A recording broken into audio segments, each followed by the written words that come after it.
everyone, hope you're doing well. This is Report Service in Repair Shop Management menu. When a client brings a device for repair, all of its information will be stored here once you issue a repair ticket, regardless of whether the device is currently being repaired, in line for repair, ready for delivery, or already delivered back to the client. Within the Report Service, you'll find detailed information about each device, including the client who brought them, their cell phone number, ticket ID, the device, brand, model, entry date, time, and etc.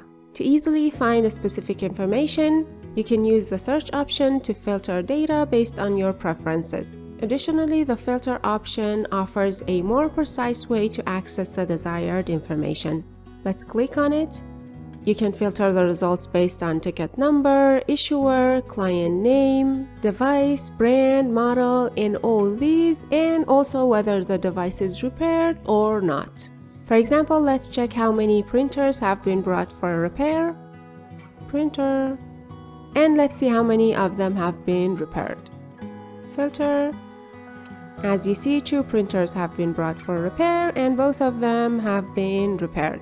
This is it for Report Service, and thank you so much for watching this video. Goodbye.